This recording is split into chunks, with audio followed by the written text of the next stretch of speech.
ओम सच्चिदानंद रूपाय विष्णुत्पत्त्यादिहेतवे तापत्रय विनाशाय गोविंदाय नमो नमः। ओम कृष्णाय वासुदेवाय हरये परमात्मने प्रणताक्लेशनाशाय गोविंदाय नमो नमः। नमस्कार, आपका स्वागत है आचार्य वाणी में। मैं आचार्य डॉक्टर विक्रमादित्य आपके साथ हूँ और आज हमारा विषय है वृषभ राशि वालों के लिए सितंबर के अंतिम भाग में ग्रह नक्षत्रों का योग किस प्रकार का रहेगा। देखिए, वृषभ राशि वालों, आपकी राशि के अनुसार से ग्रहों का योगायोग आपके लिए ओवरऑल तो वैसे बहुत बढ़िया चल रहा है। बृहस्पति महाराज स्वयं लग्न में विराजमान है। शनि यहाँ पर जो ग्रहों का योगायोग बना रहे हैं वो दशम भाव में, सफलता वाले भाव में हैं, लेकिन वक्री चल रहे हैं।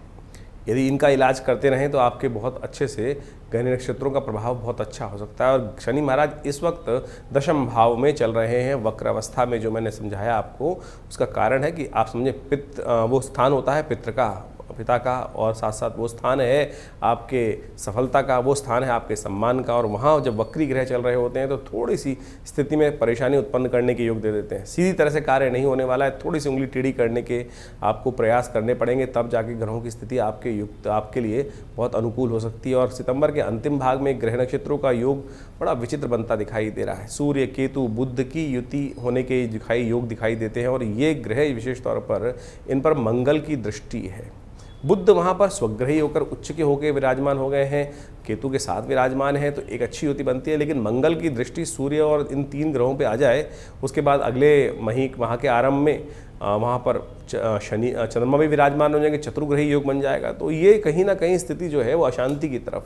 24 तारीख की मंगलवार का अवसर, सप्तमी तिथि, मिथुन राशि में सुबह सुबह चंद्रमा का प्रवेश हो रहा है 9 बज के करीब 49 पर। और ये ग्रहों का योगायोग आपके लिए उचित दिखाई देता है। मंगल और चंद्रमा की युति जिस प्रकार से बनती दिखाई दे रही है वो आपके लिए कहीं ना कहीं आपकी सेविंग्स में इजाफा करने के योग बना सकती है।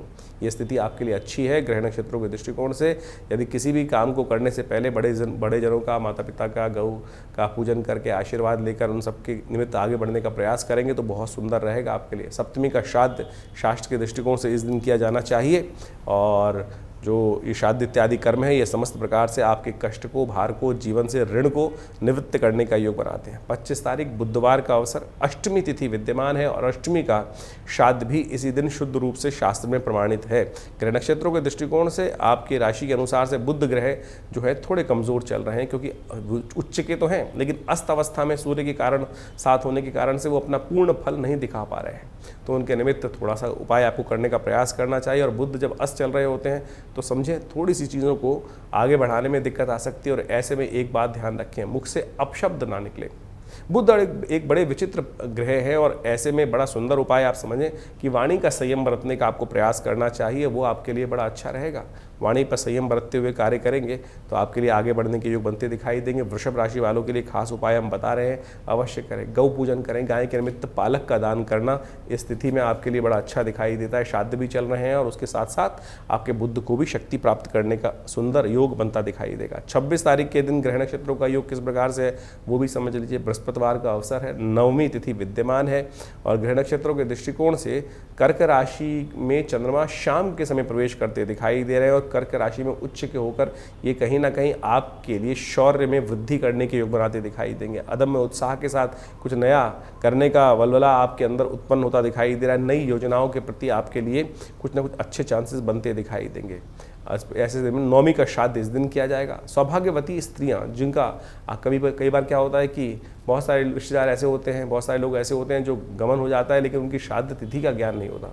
सौभाग्यवती कोई भी स्त्री हो, उनके निमित्त यदि श्राद्ध नहीं किया गया है, पिंडदान नहीं किया गया है या कुछ भी आपको याद आ जाए तो अवश्य कुछ भोज्य पदार्थ इत्यादि, गऊ ग्रास इत्यादि अवश्य निकालने का प्रयास करें तो अच्छा ही रहेगा। कल्याणकारी योग बनते दिखाई देंगे। देखिए, पितरों के निमित्त किया गया कर्म, श्रद्धा का समर्पण आपके लिए अद्भुत रूप से चमत्कारिक तौर पर आशीर्वाद दे जाता है और ये अवश्य अपनी श्रद्धा के अनुसार करने का प्रयास करना चाहिए। उससे कहीं ना कहीं आपके जीवन में कई बार क्या होता है, अच्छा भला हम प्रयास कर रहे हैं, काम कर रहे हैं, लेकिन फिर भी रिजल्ट नहीं आ रहे हैं और समय बिल्कुल आपको दिखता है बाकी सब लोग आगे बढ़ रहे हैं और चलते चलते कार्यों में कहीं ना कहीं अननेसेसरी के विघ्न उपस्थित हो जाते हैं।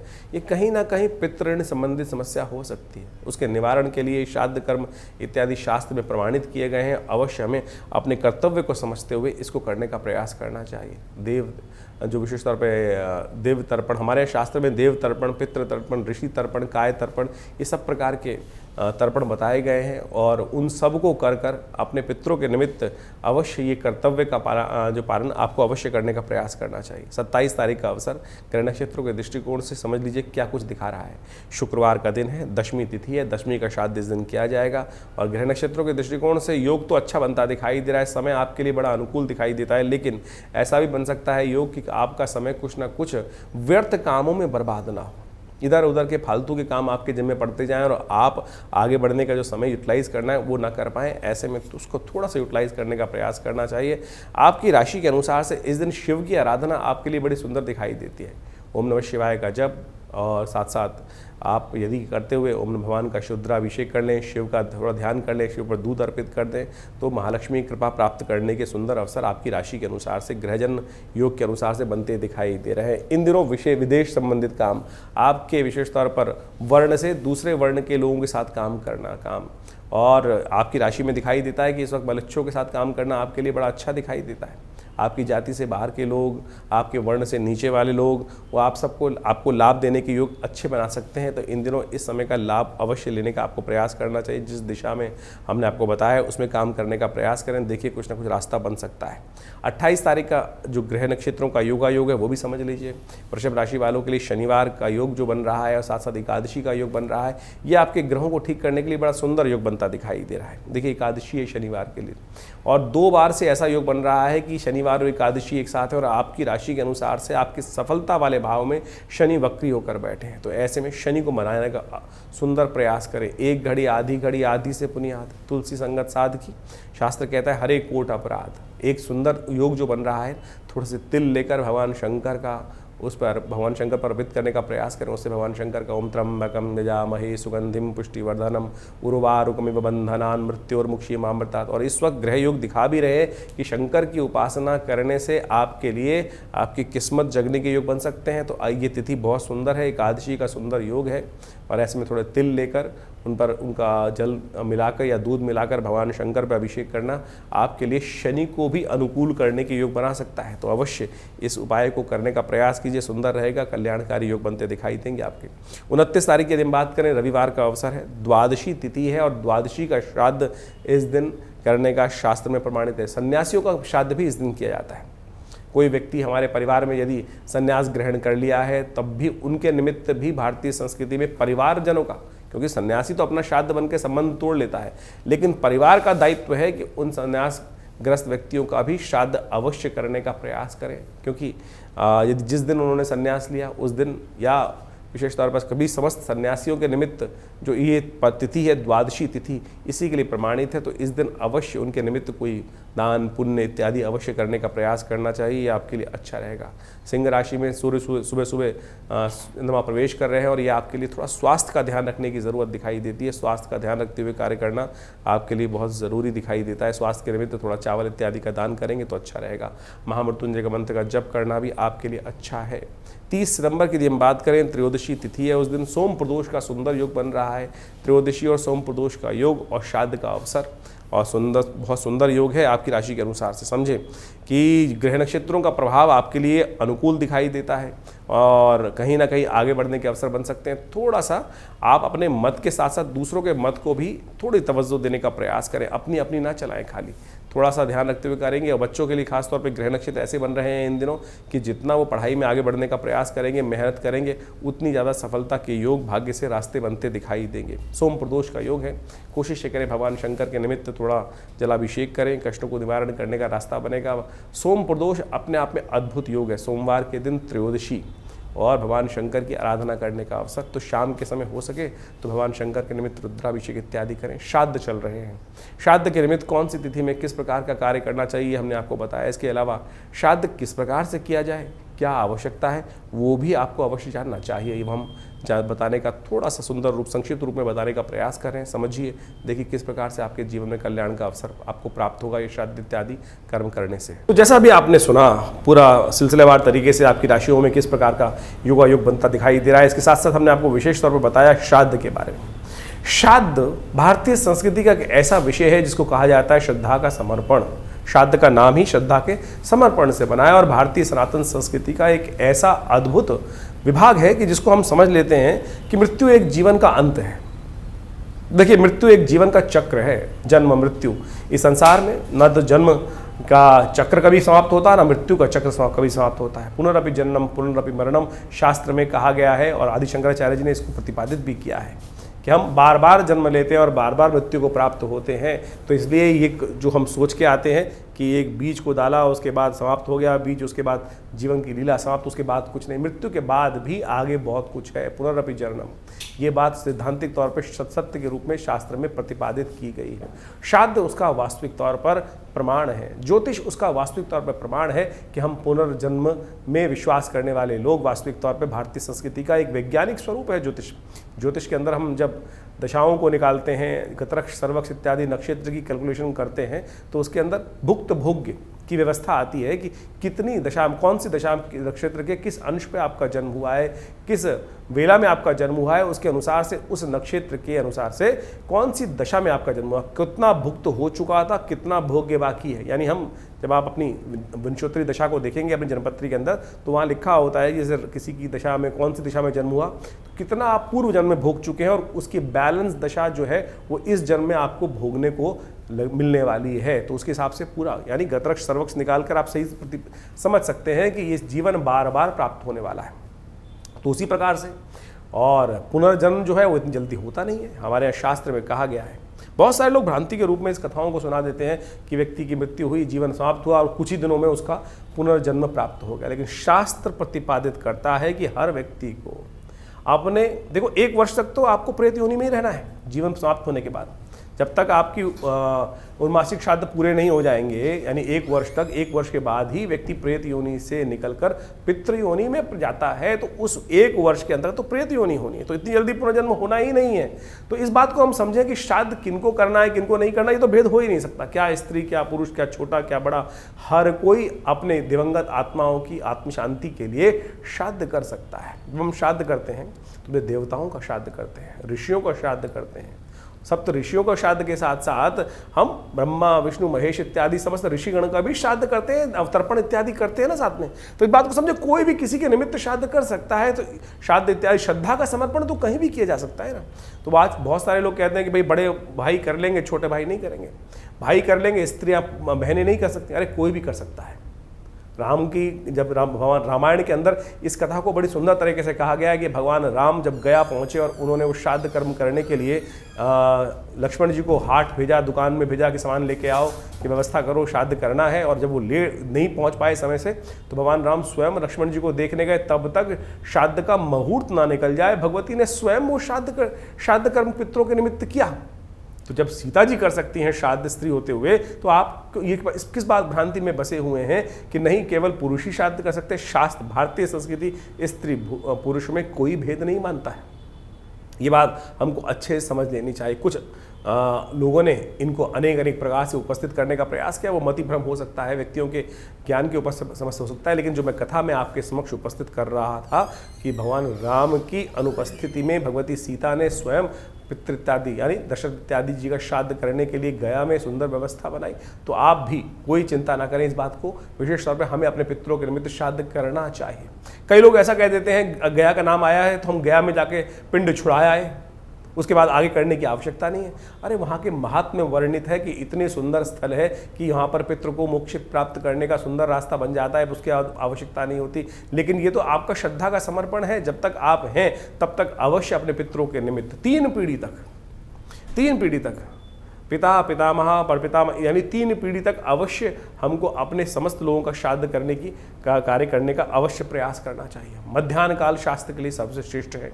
यानी जिस तिथि को मध्याह्न काल में हो, उस तिथि जो मध्याह्न काल में जो व्यापनी हो उस तिथि, उसी में उस दिवंगत आत्मा जो गए हैं उनका श्राद्ध किया जाना चाहिए।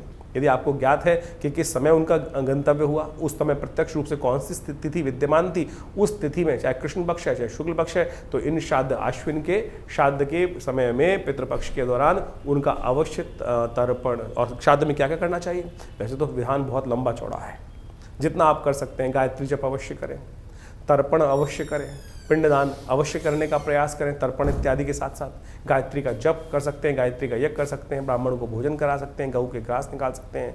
चींटी, भिक्षुक, कौआ, काग इत्यादि के लिए अवश्य कुछ भोज्य पदार्थ, श्वान के लिए भोज्य पदार्थ अवश्य निकालने का, ये बलि अवश्य करने का प्रयास करना चाहिए। ये शास्त्र में विधात वर्णित है, तो अवश्य हमें सबको जितना हो सके, कोई ब्राह्मण नहीं मिल रहा है, ब्राह्मण मिल जाए तो बहुत अच्छी बात है, नहीं तो गऊ के निमित्त एक प्लेट में खाना लगाया, भोजन किया, उनका तर्पण करते हुए साथ साथ उनको समर्पित करने का प्रयास करें।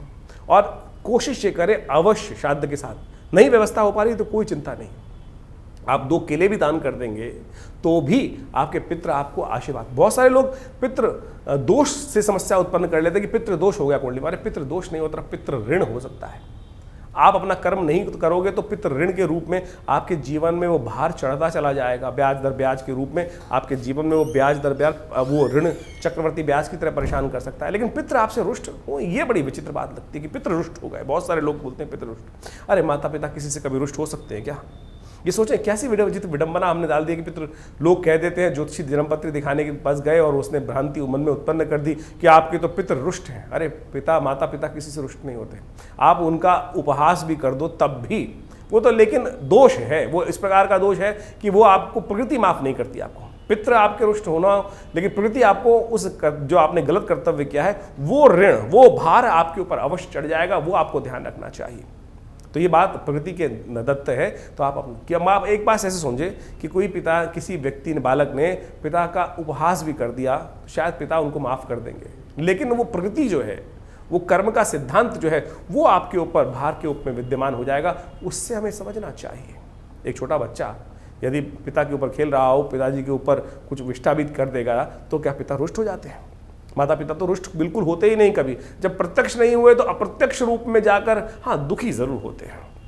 घर में उत्सव चल रहा है, आपने गाना बाना सब कुछ किया, सब कुछ करा, लेकिन अपने पितरों के निमित्त कुछ एक थाली निकाली ही नहीं, उनको याद ही नहीं किया। अरे जिनके बिना हम जी नहीं पाते थे, जिनके बिना हम चल नहीं पाते थे, उनको इतनी विस्मृति हमने भुला दी कि हम उनको भूल जाते हैं। तो हमारे यहाँ भारतीय संस्कृति परंपरा है कि सबसे पहली थाली उनको, उनके पितृ के निमित्त निकाल कर, मिन्स कर और किसी गरीब व्यक्ति को दे दिया। इतना ही तो करना है खाली, और कुछ नहीं तो जल दे दीजिए भाई।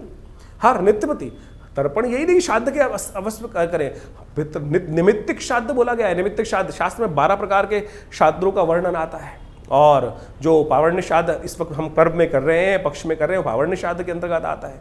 और पावर्ण्य श्राद्ध के साथ साथ और ये समझे कि हम सब नैमित्तिक श्राद्ध भी तो करते हैं। नित्य प्रति श्राद्ध करना चाहिए, नित्य प्रति तर्पण करना चाहिए, नित्य प्रति जल देना चाहिए। जैसे सूर्य को जल देते हैं, उसी प्रकार से अपने पितरों का ध्यान करते हुए ये देव तीर्थ है, आगे वाली उंगलियां ये पितृ तीर्थ है। अंगूठे और पहली उंगली के बीच का जो तीर्थ है, यहाँ एक लोटा जल लेकर तर्पयन्ताम तस्यै सुधा तस्यै सुधा तस्यै सुधा। यदि स्त्री है तो तस्मै सुधा, और पुरुष है तो तस्मै सुधा तस्मै सुधा तस्मै सुधा। ये 2 देवियों का प्रादुर्भाव किया गया है ब्रह्मा जी के द्वारा।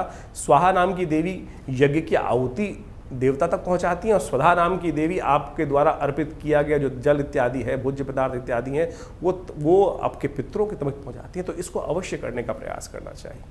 हमने विवेकानंद योगाश्रम में एक विशेष व्यवस्था करी है कि इन पितृपक्ष के दौरान में यदि आप घर में किसी कारण से नहीं कर पा रहे हैं, या कर पा रहे हैं, पूरी विधि नहीं हो पा रही है, गायत्री यज्ञ नहीं हो पा रहा है, तो हम आश्रम से संपर्क साध सकते हैं। आश्रम में पूर्ण व्यवस्था है, पूरा दिन यज्ञ की सुंदर व्यवस्था रहती है। नित्य प्रति 8 घंटे यज्ञ किया जाता है। तो अपने पितरों के निमित्त गायत्री का यज्ञ, तर्पण, ब्राह्मण भोजन इत्यादि समस्त प्रकार से करने की व्यवस्था रहेगी। आप अपने यदि किसी कारण से नहीं हो पा रहा है तो विवेकानंद योगाश्रम से फोन संपर्क साध कर आप अपने समस्त पितरों के निमित्त तर्पण इत्यादि, ब्राह्मण भोजन इत्यादि, गायत्री यज्ञ इत्यादि की सुंदर व्यवस्था, गौ ग्रास की सुंदर व्यवस्था करने के लिए सुंदर आश्रम संपर्क साध सकते हैं। आश्रम में गौशाला भी है, सब कुछ व्यवस्था पूर्ण विधि के साथ की जाएगी। तो आप सब इन सब श्राद्धों में ऐसा ना करें कि हम सब लोग केवल ये परिपाटी भूल जाते हैं। बहुत सारे लोग तो क्या नई गाड़ी नहीं खरीदेंगे, नए वस्त्र नहीं खरीदेंगे, नया कुछ और समस्याओं कर देते, इतना करके बस छोड़ देते हैं। अरे ये सब तो बहुत भौतिक चीज़ें हैं। मुझे बताइए, आपके नए वस्त्र खरीदने से आपके पितृ रुष्ट होंगे या आप प्रसन्न होंगे? आपके पिता माता पिता आपकी तरक्की को देखकर, आपकी नई गाड़ी को देखकर अरे प्रसन्न ही होंगे भाई। ये कहाँ से व्यवस्था चल गई कि केवल गाड़ी नहीं खरीदना, चाँद चल रहे हैं गाड़ी नहीं खरीदेंगे, और फिर नई जनरेशन आती है उनको आप समझा नहीं पाते हैं। तो समझे ये शास्त्र ये चीज़ नहीं है। वासना युक्त जीवन, हमको ये बात ध्यान रखनी है कि वासना युक्त जीवन में नहीं, संयमित जीवन जीते हुए उनको भी याद, उनका श्रद्धा का समर्पण करते हुए हम अपनी सुंदर, आपके सुंदर सौंदर्य जीवन से, आपके आगे बढ़ते हुए जीवन को देखकर आपके प्रति कतई आपसे अप्रसन्न नहीं हो सकते, दुखी नहीं हो सकते। इन सब भ्रांतियों को हटाने का प्रयास करें। आप नए वस्त्र घर में लाएंगे तो अपने पिता के निमित्त भी कुछ लेके आइए ना। हमारे एक मिलने वाले थे, उनकी मृत्यु हो गई और उन्होंने स्वयं आके कहा कि वो जब चले गए तो पंडित जी के लिए कपड़े लाने थे उनको, तर्पण, उनकी श्राद्ध कर्म के दिन, तो वो जो स्त्री थी थोड़े हल्की क्वालिटी के कपड़े ले आई। जब वो पंडित जी को दे रही थी तो उसके बाद ऐसा हुआ कि वो दिवंगत आत्मा ने आकर स्वयं बोला, क्या मैं इतना पैसा समृद्धि छोड़ के गया था, क्या मेरे निमित्त तुम अच्छे वस्त्र भी दान नहीं कर सकते? यही ऐसी ही कथा रामायण में मिलती है। कहा जाता है कि भगवान राम जब अपने पिता के श्राद्ध करते हुए ब्राह्मण भोजन करा रहे थे तो भगवती को उन्होंने बाहर बुलाया, वनवास की स्थिति थी, भगवती नहीं आई बाहर, तो भगवान राम ने ब्राह्मण जी को भोजन कराने के बाद उसके बाद उनसे पूछा भगवती से कि आपको बुलाया, आप आई नहीं? बोले जब आप भोजन करा रहे थे तो मैं साक्षात देख रही थी कि यहाँ पर स्वयं हमारे पितृ उसी रूप में विद्यमान हैं और उनको भोजन करा रहे हैं आप, तो मैं उनको इस अपनी सन्यासी अवस्था में बाहर आकर, सन्यासी वल्कल वस्त्र धारण करे हुए इस अवस्था में आकर उनको दुखी नहीं करना चाहती थी। तो सोचे ये साक्षात इतनी सुंदर कथा शास्त्र में वर्णित है कि हम जो ब्राह्मण को भोजन करा रहे हैं वो साक्षात वही है कि पितृ हमारे घर आकर उसको ग्रहण कर रहे हैं। ये है श्रद्धा का समर्पण। आप ये सोच के बैठे ब्राह्मण भोजन करा रहे, टाइम बार बार देखे जा रहे हैं, कब जाएंगे पंडित जी, कब कितना खाएंगे, कितनी रोटी खाएंगे, ये स्थिति मन में ना रखें। श्रद्धा का समर्पण पूर्ण श्रद्धा के साथ सोचें। आपकी जब पितृ ऋण चढ़ता है ना, जब नहीं आप निवृत्त होते हैं तो कितना भार, जीवन में चलते चलते व्यवसाय में कष्ट, कुछ ना कुछ चलते हुए गलती हुई गाड़ी रुक जाती है, अनेक प्रकार की जो समस्याएं जीवन में उत्पन्न हो जाती है, समझ में ना आ रहा हो तो कहीं ना कहीं सोचना, क्या आपने पितृ ऋण से निवृत्ति का मार्ग सोचा है? ये श्राद्ध जो है ये वर्ष में जो 16 दिन का दिन आते हैं ये इसीलिए है कि अपने पितरों को याद रखो। वैसे तो नित्य प्रति करना चाहिए। तो आप इस विज्ञान को, इस अध्याय को सही रूप से समझने का प्रयास करें। हमारा इस चैनल के माध्यम से इन सब विज्ञानों को आपके समक्ष उपस्थित करने का ही एक प्रयास है। और विवेकानंद योगाश्रम इन समस्त कर्मों में आपके साथ रहता है। भी आने वाले दिनों में बड़े विशेष तौर पर नवरात्र आने वाले हैं और नवरात्रों में भी बहुत विशाल यज्ञ माँ भगवती के सानिध्य में वहाँ रहेगा, उसमें भी आप जुड़िएगा। धन्यवाद, नमस्कार।